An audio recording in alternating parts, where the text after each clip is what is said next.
Hello everybody, good evening and welcome to the United Stands. I'm Mark Goldbridge. This is your latest Manchester United news and transfer news.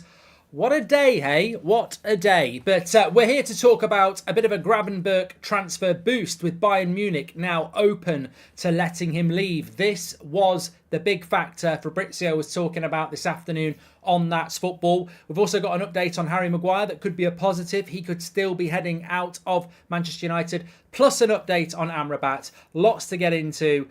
Stu says we're a very strange club. It's been a very strange day, and you're right. It is a very, very strangely run club. And I think on that, I would just say that what happens at the top feeds down to the bottom. And I'm not talking about putting food in your mouth and it comes out as a turd, but effectively that's a little bit like Man United. At the very top, you've got the Glazers, and it works the way down, and we do end up being shat on quite a lot. I'm not saying that we should all be Brighton fans, but Brighton's a well-run football club. They've got a lot of respect. A lot of people like them. They've got a great recruitment department. They've got a good manager. They've got an identity. They're a well-run football club, and it runs from top to bottom. Man United, as we've known for nearly 20 years, is a badly run football club, and things get worse. When will we hear on the sale, says Haf? Look, what I will say is, in response to the day we've had, and obviously I think we've all spoken enough about Mason Greenwood. If you've not watched the video, we did it this afternoon. But I actually think there will be something done in the next 24 hours by Manchester United, because from a PR point of view, and we know we're a very PR-driven football club, but from a PR point of view, they need a big positive. I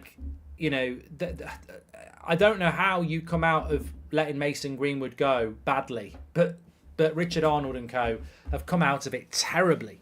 Even since I did that video this afternoon, it's just a barrage of disbelief and complete and utter confusion from people in the know, journalists, ex-players, fans, and rival clubs as well. It's ridiculous.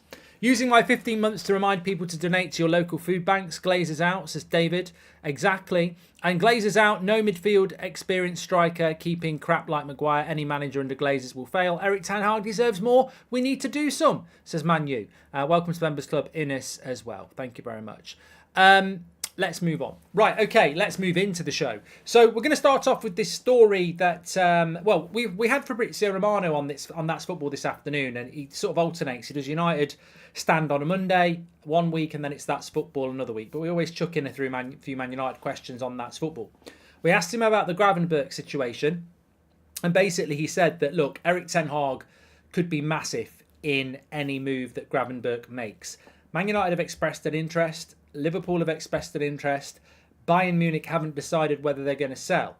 So Fabrizio said, look, at the moment there's interest there, but on the imminence of a deal, it's a no because Bayern haven't decided. Now, Sky this evening are reporting that Bayern are now open to a Gravenberch transfer because he wants to move. So, look, that is a boost for United. But on the other hand, we've been supposedly trying to buy Amrabat for the last 6 weeks, and that's not happened either because we haven't moved anybody on. And the nervousness would be around the fact that if Gravenberch is available for transfer by Bayern Munich, then how do United infiltrate that deal? Are we just going to do it purely on Ten Hag's pull, which has worked a few times this summer, but Liverpool are apparently interested in Gravenberch and they have got the money to go and make that deal happen. Remember, they were going to offer £100 million for Caicedo. They've still got a large amount of that money available, whereas United probably don't have much money available. So Gravenberch, as Fabrizio was saying, it could be massive in relation to Ten Hag and the pull that he has. But remember January, Ten Hag had a lot of pull with Gakpo. He wanted Gakpo. They had the same agent. He went to Liverpool because Liverpool had the money.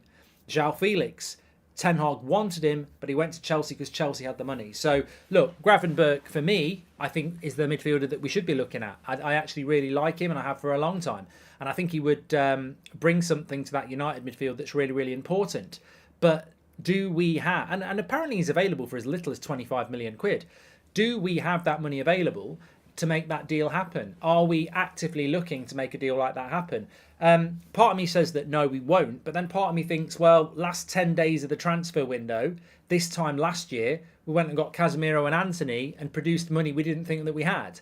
So it could be a bit of deja vu, a bit of a repeat. I guess we'll have to wait and see. But if you want Gravenberch at Man United, he's got to be let go by Bayern, and the indication is tonight that they are open to offers. We're in for a rough ride this season, says Enjoy Writing. Thank you very much for that.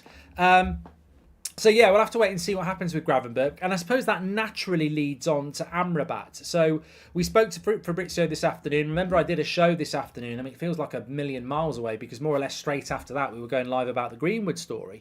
Manu says, I feel bad for Amrabat. Just get the deal done. So Manchester Evening News basically saying that if Man United really wanted Amrabat, he'd already be in Manchester, sort of insinuating that we're not that interested in him. Obviously, we asked Fabrizio about that this afternoon. His words were, Man United and Amrabat is a priority for Manchester United, but Man United need to sell to buy, and that situation has been the same for a while. Real Sociedad are in talks with Donny van de Beek, but Man United are not able to do a deal that's suitable for them, i.e. bring some money in some sense, or at least get his wages covered for a year and get a loan fee. So Man United, according to Fabrizio, are prioritising Amrabat and a transfer, but it's not a well-kept secret that they need to sell to buy. What Fabrizio said is, yes, Man United are very interested in Amrabat, and he is a priority, but keep an eye on Atletico Madrid, who are about to sell a player to Saudi Arabia, De Paul, for about 30 million quid, which is what Amrabat will cost, and Amrabat has consistently been linked to Atletico Madrid all summer. So, you know, there could be this ridiculously nightmarish scenario where over the next week we see Amrabat go to Atletico Madrid and Gravenberch go to Liverpool, and you look at that United midfield and you go, oh shit. And I guess that's what we're going to have to wait and see what happens. Why are you live at 7 o'clock? Because I'm doing Crystal Palace at Arsenal at 8 o'clock on That's Football. So a little bit early. So yeah, look, two very decent updates there from Fabrizio this afternoon with a little bit more detail to them. But yes, United are interested in Gravenberch. And yes, United are prioritising Amrabat. But there is viable conversations from oppositions in relation to Liverpool for Gravenberch and Atletico Madrid for Amrabat. So do United have the money? I don't know. Interesting thing on Amrabat, Fabrizio was saying this afternoon that in the last couple of weeks, Liverpool did approach Amrabat and Fiorentina about a potential deal. There was initial discussion and then Liverpool didn't go back. So, I mean, if Liverpool had gone back, would he already be a Liverpool player? We'll have to wait and see. Mario Franco says De Paul has decided he wants to stay in Europe and at the moment they want 80 million quid. So that could be quite useful for us as well. Did you see we lose game? Mason Greenwood news and reports linking us to Mbappe come out spin, says Jimmy T. We're screwed this season without further squad investments, says Stuart Masson. I mean, look, you know what? I did a very positive spin video. Yes, I've just spat on my hand. I did a very positive positive spin video yesterday about Erik ten Hag and how it's very, very early in the season to be going in on him. I will not sit on the fence on a season though, and I will sit here and I will stand up actually, and I will say that if this were to be Man United's transfer window and we didn't bring anybody else in, I can't see how we have a good season. I can't see with the current squad and how fractured it is, and that would obviously mean retaining people like, McTominay and Maguire, and not bringing anybody else in. I think the squad in its current sense or state would be insufficient for Manchester United to have a good season. So, unfortunately, why does it happen every year with United as well? But unfortunately, we are approaching the final 10 days of a summer transfer window in limbo, wondering whether we can have a good season or not. And we've got to make some key signings, I think. What are your thoughts on Bruno's ref comments, Marks? Idiotics is Enjoy Writing. In what sense? I don't know what you mean. I agree with Bruno Fernandes. I mean, I saw, was it Simon Jordan saying that he shouldn't be captain of Man United? I do often ponder and wonder and despair at what these, Poundland pundits are talking about. It's almost like they've got to say something 4 or 5 times a day to maintain some sort of relevance. Like, you don't have to have an opinion on everything. And in relation to Bruno Fernandes as captain, what is he doing wrong? The Premier League have said they don't want other players huddled round the referee. They want the captain to represent the team in any discussion. Bruno Fernandes had numerous conversations with a very poor referee at Spurs in Michael Oliver as an individual, as a captain. And then today, the normal bias, foreign disliking pundits that we get in this game have had a proper go at Bruno because he's been moaning at the referee. But his job is to do that. If it was Steven Gerrard or John Terry, it would be great leadership. But because it's a foreign player doing it in our league, he should be stripped to the captaincy. I don't know what Bruno Fernandes did wrong on Saturday was miss a sitter and disappear in the second half, like many of our players. But as a captain, I despair. Like, the rules literally say only one player can be moaning about the referee and moaning in public. He's literally doing his job. The fans who want Ten Hag out are absolutely crazy, says the fuzzy one. Talking about captains, former captain, Kevin De Bruyne doesn't moan, says Marvin AM. Why do I give a shit about Fanta Pants? I mean, at the end of the day, he's a Man City captain. Marvin, I don't know how long you've been a Man United fan, but you've been on the United stand for a long time. I'm amazed that a seasoned United stander would come out with such an irrelevant comment. So Kevin De Bruyne doesn't moan at referees, so Bruno Fernandes shouldn't moan at them either. I don't know whether you remember a captain called Roy Keane. He used to nearly assault referees. Can't remember that. Was it Andy D'Urso in the corner? He had him cornered. I thought he was going to beat him up. People have very short memories about what captaincy is. What I find incredible is people like Gary Neville going in on Bruno Fernandes, and yet, you know, he was captained by somebody who'd argue with his own players. We've just got very short memories. On reflections, it's now apparent the club are actually doing what you predicted all along. It's not a termination. I'm not sure we've heard the end of it, says Glenny Boy. I mean, I don't really want to delve back into Greenwood. Suffice to say, if you read the small print, there's an opportunity there that United have released this story purposely to calm you all down and reel you all in. Even the Athletic said there's a chance that United could loan him out and bring him back. So I wouldn't trust Richard Arnold, the Glazers, or anybody in power at Man United to be pulling the wool over your eyes and manipulating you again. At the end of the day, if you've got a load of people complaining about something happening and you want it to happen, the best thing you can do is pretend it's gone away for a bit and then try it again later. It's a bit like the Super League, isn't it?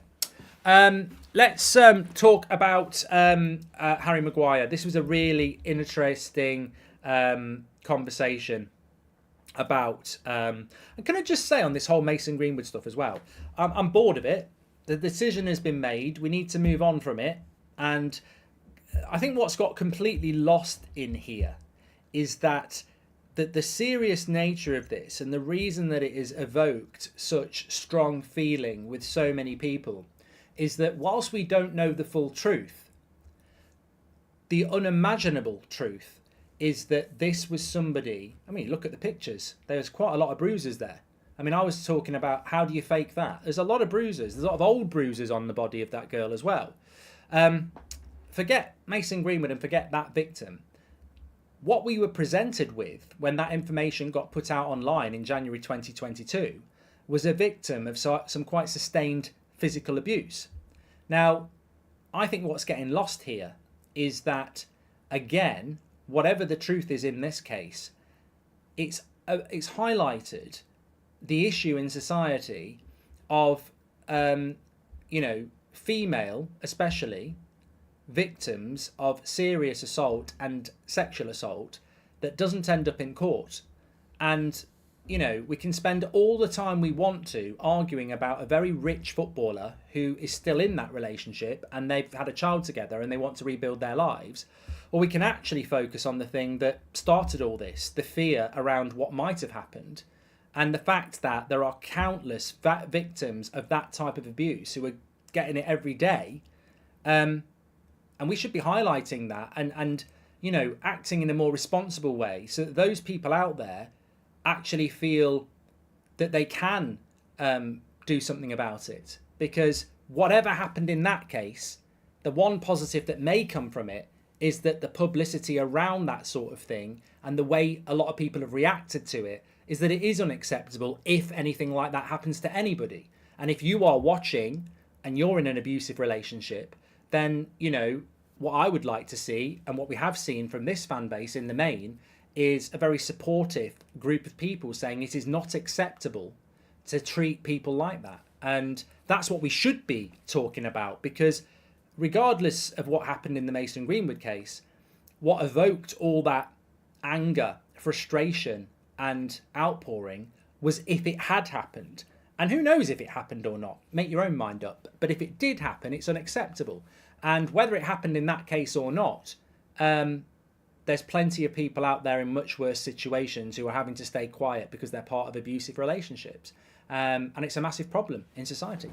And I don't hear enough people talking about that. And the reason I mentioned it is somebody got in contact with me at about 5 o'clock today and they were saying that. And they were absolutely spot on. Anyway, back on the football.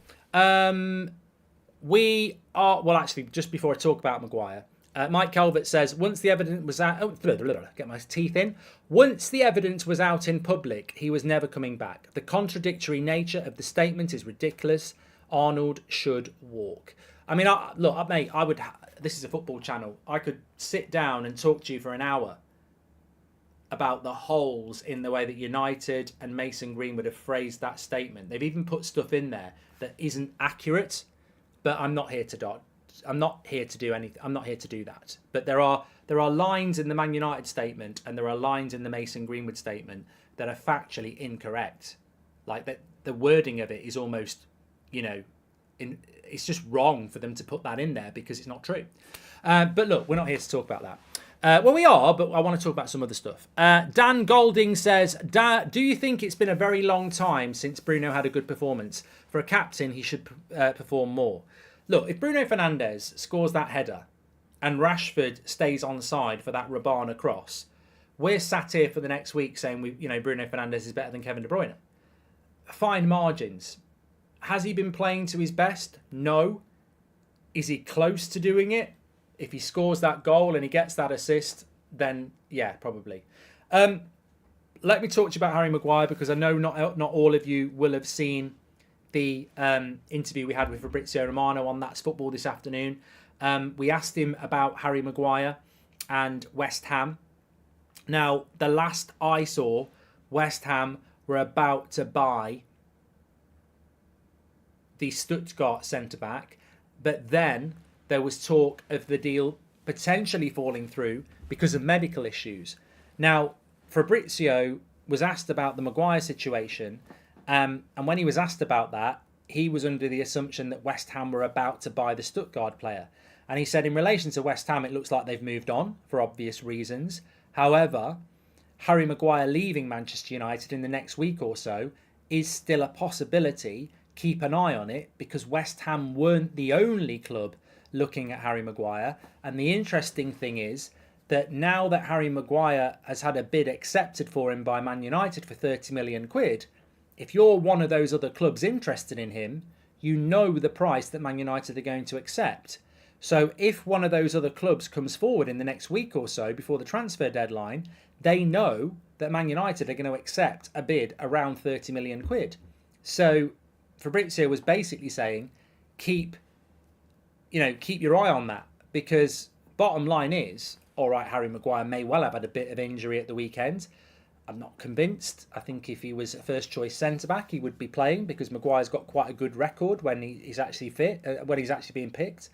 And I think that Maguire probably knows that the writing is on the wall. He'll certainly know that his popularity at the club is at an all-time low. Some people might say that that popularity has been a bit unfair over the last couple of years. But I think where we are now, missing out on people like Pavard and Todibo is directly associated with him not moving to West Ham. So, not only is he fourth or fifth choice centre-back at Man United, he's also, like Donny van der Beek at the moment, an obstructor to United bringing other players in. Donny's universally liked, really, but he's still blocking us bringing Amrabat in. Maguire is blocking us bringing another centre-back in. So I think for both those players, it's very obvious that, at the moment they're obstructing progress. and both of them need to move before the end of the month. So I think Harry Maguire, I don't know whether he will leave or not, but I think there is a very good chance he will leave. And I think in relation to what Fabrizio is saying, that there is a very good chance he will leave, because there is interest out there and it's a relatively good price. I mean, I don't know where he would go. That was where I was going to sort of move the conversation next. Despite everyone being really bored of it, do you think the Glazers will ever sell? I feel sick imagining how different this summer could have been, says Harrison. I mean, look, the Glazers will always look at whether it's possible for them to ride a storm, I suppose. And they've ridden a lot of storms. So, but the one thing I can always consistently say to you about the sale is, and you know me, if I genuinely think there's a reason to be negative about something, I will be negative about it and I'll be very, very vocal about it. Of course I will. But in relation to the sale, I have been consistent for over a year. I said it halfway through last summer. I don't think the protests do any harm at all. I think they do a lot of good. But I don't think the protests alone are enough to get the Glazers out, because they've had protests before. Protests have been going on at United for over 15 years.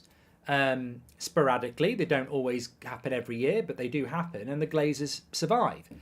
What I've always said is the iconic thing, the thing of beauty that will remove the Glazers is the thing we love the most.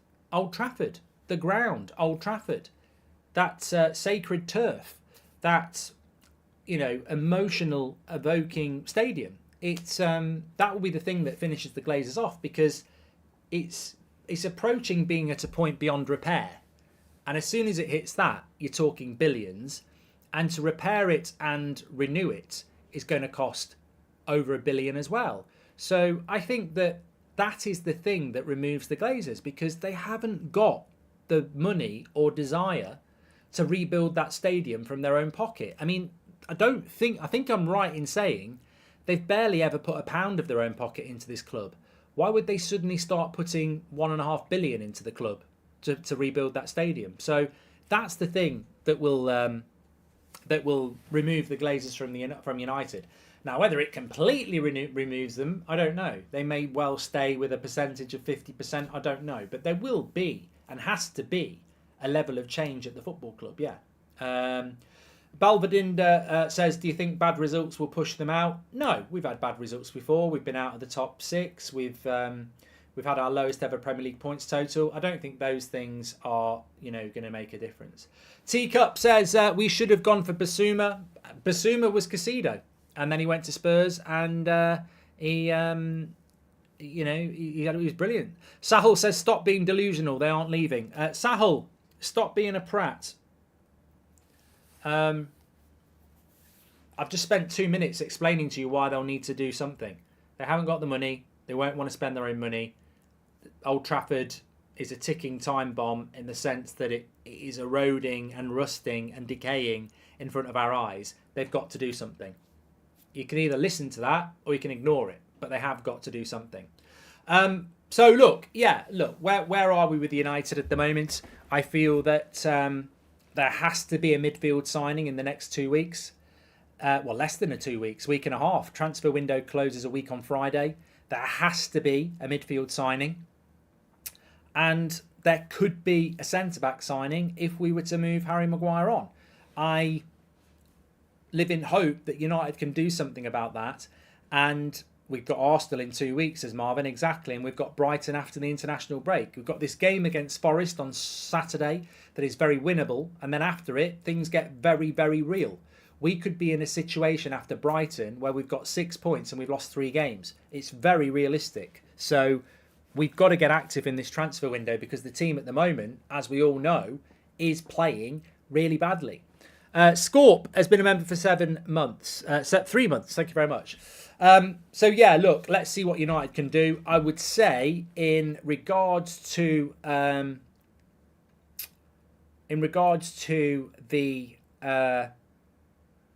Mason Greenwood announcement today, knowing how Manchester United work, there's absolutely no way on a Monday, when we don't have a press conference till Friday and there's nothing going on midweek, I would be absolutely stunned if United don't do something positive in the next 24 to 48 hours. Because if they don't, they will know that headline about Mason Greenwood came out at 3 o'clock today. The morning papers are already written. The morning papers become the afternoon papers. They become the Wednesday headlines. United need to rewrite the headlines. And I think that something will happen in the next 24 to 48 hours. What will that be? I don't know. Apparently Man City have just signed Doku. Good, interesting talent. Pavard going to Inter Marks. There's no way. That is the story. We'll have to wait and see. Mark, do you feel the determination for Saudi to become relevant in football is anything to do with the sale delay? This Champions League wildcard is for them, in my opinion, says Mike Calvert.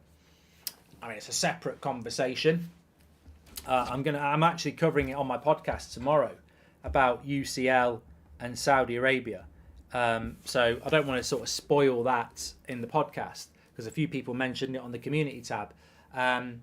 Check out the podcast, by the way, Goldbridge Saves Football. Everybody, 2 episodes of it now, and I'm really enjoying doing it. But I think it's very premature to think that Saudi Arabia are going to join the Champions League. And also, I think would the MLS clubs not have something to say about that as well? Some of the South American clubs like, Boca Juniors and people like that have got a very strong history in football. I mean, Saudi League 12 months ago, nobody knew anything about it, and now it's going to be in the Champions League. I think it's a very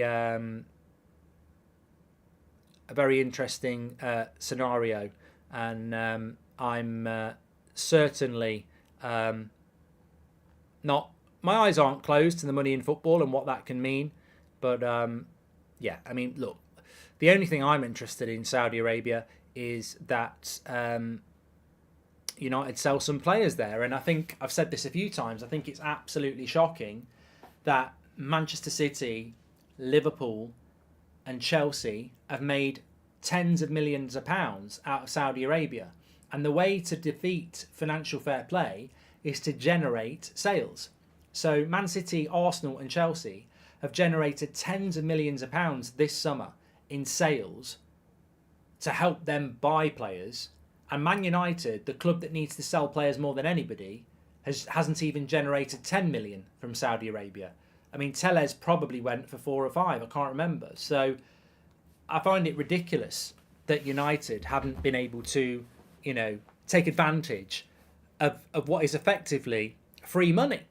I mean, I saw somebody describing Chelsea's transfer window like this, They're in the market for Casido, Lavia, and next week they're willing to pay £100 million for 3 points. And 3 points is not a player; it's 3 points in the league. They're almost buying points now, And also with Chelsea, they seem to be refreshing Fabrizio Romano's page more than they are the score updates. But that's the nature of what Chelsea are. They're relentless in this transfer window. And when you look at Saudi Arabia, Chelsea have raised a lot of money. Of the £300 million they've sold this summer, they've raised a lot of that from Saudi Arabia. And I would describe Saudi Arabia, and they've got every right to do what they're doing, it's free money. It's free money. It's like walking down the street and the local bank says, we've got a closing down sale. We're just giving money out. We're so rich, we're just going to give some money out. And as Chelsea and Arsenal and Man City run in with a big bag, United had just stood outside, just picking up a few notes off the floor. Like, there was a really good opportunity there. Now, somebody in the chat is now a super prat, said, why don't we sell Maguire to Saudi Arabia? Mate, the amazing thing is, you've got to give Saudi Arabia a lot of respect because they are a little bit picky. They won't buy any old shit. And they're not actually interested in Harry Maguire. Well, I asked, I can't remember who it was. I asked about this weeks ago. I was like, I personally don't think Maguire would go to Saudi Arabia anyway. But then again, Jordan Henderson did, so maybe. But nobody's actually interested in Saudi Arabia in taking Harry Maguire. So, that's I'm not asking for the impossible, but I'm sure they would have been interested in a few of our players. After Old Trafford collapses and the Glazers are forced to sell, could Sheikh Jassim buy out Maguire and all the contracts and usher them out, says Paul. If we'd been bought by Qatar, Paul, then what would have happened is Maguire would have been paid off. we'd have just cleared the decks. Fired on like rain. Saudi border guards accused of killing Ethiopians. The Guardian, says Revel. We're not being bought by Saudi Arabia, mate. YG says, whatever the results are, I love this club and have trust in Ten Hag. Hopefully this club will run smooth and efficient under new owners in the coming days, says YG. And the fact that we sold Tellez for 4 million to Saudi shows how incapable we are at selling players, says Ryan. Exactly. I don't think Maguire would want to go to Saudi Arabia either. Just on, I know, look, I'm not purposely, avoiding the Mason Greenwood story because that would be, silly. And I think it's good that we're now starting to see people who've been very quiet about this talk about it, whether it's Neville and Carragher or anybody else. They've all stayed quiet for way too long, in my opinion, so it's good that they're finally talking about it. But the latest with regards to a departure is that there are clubs in Italy and Turkey that would be interested, and even Roma have been mentioned in relation to Mason Greenwood. Of course, Jose Mourinho formerly managed him. Maybe that's where he's looking at going. And you know what? If Mourinho is willing to take Mason Greenwood on board, then maybe those people that were taking a pop at Ten Hag for potentially wanting to do it will be consistent in moaning at Mourinho wanting to do it as well. Look, we can't. These people are football people. Doesn't mean that their morals are in the right place. Doesn't mean you want to take them to the cinema.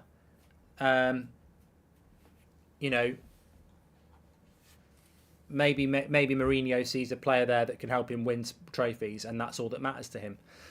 Mike Colbert says, scrap FFP and have preset player price bands, silver, gold, platinum, based on performance stats, which will also encourage players to push themselves, says Mike. Sounds a bit like FIFA, doesn't it? The same people screaming morals were screaming Sue when Ronaldo signed, says DK. I've never really, to be honest with you, I've got to admit, naive or, blinkered, I never really knew what Ronaldo, I heard about it, something, but I don't really know the ins and outs of it and, what actually happened. So I can't really comment on it. I've never really looked into it, to be honest. But I think that two wrongs don't make a right. And look, as I said, I have to be very careful because there was a Liverpool scumbag who clipped up 15 seconds, which is quite ironic actually in relation to what Man United are saying about that audio about Mason Greenwood. So I did an hour talking about Mason Greenwood with you good people at 3:00 today, and some scummy Liverpool fan clipped up an out of context 15-second bit, which made it sound like I was having a pop at the victim, which anybody who watches the United stand absolutely knows that I wouldn't get that. If I'm going to get any abuse from anybody, it's because I didn't want Mason Greenwood back. So, you have to be very careful because there are some quite evil people who do watch this show and do it on the purpose of potentially finding a little 10-15 second thing and taking it out of context and then putting it out there and, trying to send a load of hate and threats at me for something I've never said. And as I said, I don't really want to delve too much into it, but the reality is that look, I'll just keep saying it. There's no point in not saying it. The whole where we are today was always going to happen because of what happened in January. And whatever you think about Ronaldo or Anthony or the Arsenal player or whoever else has been accused of stuff like this, I mean, if I seem to recall that a few players that have played for Man United have been at least accused or maybe even arrested on suspicion of some serious offences that never ended up where they were. But the issue with this case, and it is an issue because it never went to court, but the issue with this case has always been the images and the audio were put into the public arena in January 2022. And you comparing it to Ronaldo or anybody else is somewhat irrelevant because you're trying to take a square peg and put it in a round hole, and it won't fit, because this whole thing was because of those images and that audio. And I'm sure Mason Greenwood's fully aware of it, that if that hadn't happened and he'd just been accused of something and arrested for it and nobody knew the detail of it, we'd probably have a very, very different outcome. Personally, and this might shock a few people, from a criminal point of view, it makes it very difficult for a case when the evidence is put into the public arena, because that's not how investigations normally run. But on the other hand, I think it's, if somebody is a victim of that sort of abuse, then surely, if that's the only route, putting it out there so people know about it can never be described as a bad thing. I think in this case, people moaning about Greenwood being released by Man United, well, look, I didn't go looking for it this evening, but I was on social media, and I'm sure it's not a surprise to many of you, I haven't seen anybody reposting the audio, but I have seen people reposting the images. And, having worked around serious crime in my past and seen all sorts of injuries, I looked at those images, and who knows how those images, who knows. What I'm saying is that they look very genuine to me. Some of them are very fresh bruises, bleeding, old bruises. What I did think when I saw them tonight was nothing's changed in my mind from January. Like, that they're very, very powerful and emotive images. And so I'll stand by what I've said numerous times today. As soon as those images were put out there in January, I'm not surprised where we are today, because they're so emotive. And obviously, people will say, well, we don't know anything about them.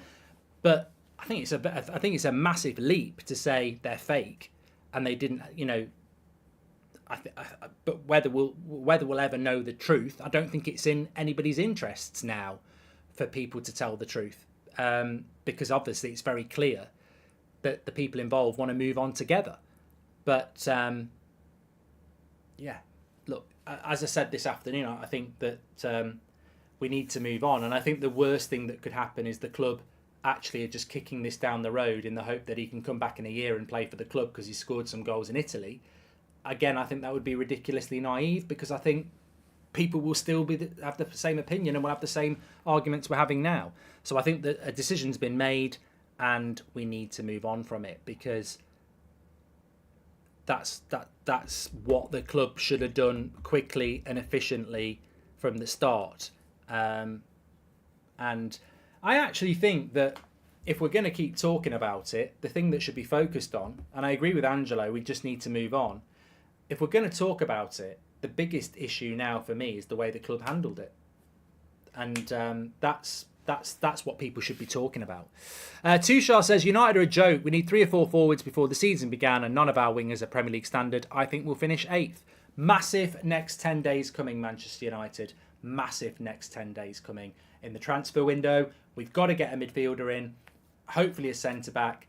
But as I said, Gravenberch, Amrabat are targets. If Amrabat goes to Atletico Madrid and Gravenberch goes to Liverpool, where are we? Let's see what happens. Ravel says, don't you think it's possible that Mason Greenwood thought it was probably in his own best interest to leave the club?